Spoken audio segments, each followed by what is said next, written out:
آج میں آپ کو ایک اسلامی واقعہ سنانا چاہتی ہوں جو کہ ہے نماز اور شیطان کے بارے میں۔ ایک شخص اندھیری رات میں فجر کی نماز پڑھنے کے لیے گھر سے نکلا۔ اندھیرے کی وجہ سے اسے ٹھوکر لگ گئی اور وہ منہ کے بل کیچڑ میں گر گیا۔ کیچڑ سے اٹھ کر وہ گھر واپس آیا اور لباس تبدیل کر کے دوبارہ مسجد کی طرف چل دیا۔ اب بھی چند قدم ہی چلا تھا کہ دوبارہ اسے ٹھوکر لگی اور وہ دوبارہ کیچڑ میں گر گیا۔ کیچڑ سے اٹھ کر وہ پھر دوبارہ اپنے گھر گیا، لباس بدلا اور مسجد جانے کے لیے دوبارہ گھر سے نکلا۔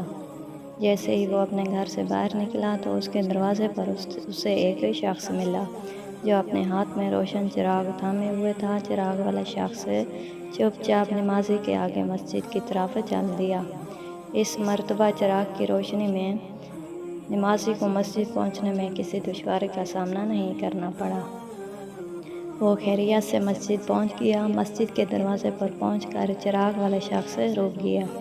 نمازی اسے چھوڑ کر مسجد داخل ہو گیا اور نماز ادا کرنے لگا۔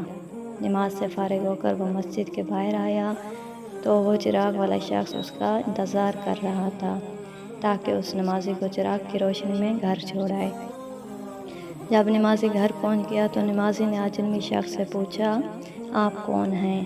اجنبی بولا، سچ بتاؤں تو میں ابلیس ہوں۔ نمازی کی تو حیرت کی انتہا نہ رہی۔ اس اجنبی کی یہ بات سن کر نمازی سوچنے لگا، ابلیس شیطان کیسے مجھے مسجد تک چھوڑ سکتا ہے؟ اس کا کام تو لوگوں کو بہکانا ہے۔ تو اس شخص نے بڑی حیرت کے ساتھ ابلیس سے پوچھا، تجھے تو میری نماز رہ جانے پر خوش ہونا چاہیے تھا، مگر تم تو چراغ کی روشنی میں مجھے مسجد تک چھوڑنے آئے۔ ابلیس نے جواب دیا کہ جب تمہیں پہلی ٹھوکر لگی اور تم لباس تبدیل کر کے مسجد کی طرف پلٹے تو اللہ تعالیٰ نے تیرے سارے گناہ معاف فرما دیے۔ جب تمہیں دوسری ٹھوکر لگی تو اللہ تعالیٰ کہیں تمہارے اس عمل کی بدولت تمہارے سارے گناہوں کی مغفرت نہ فرما دے، اس لیے میں چراغ لے کر آیا ہوں کہ تم بغیر گرے مسجد تک پہنچ جاؤ۔ اس شخص نے جیسے ہی یہ بات سنی تو اس نے اللہ تعالیٰ کی بارگاہ میں اپنا سر جھکا کر اللہ کا شکر ادا کیا۔ تو دوستو، یہ ہے ہمارے رب کی شان، سبحان اللہ۔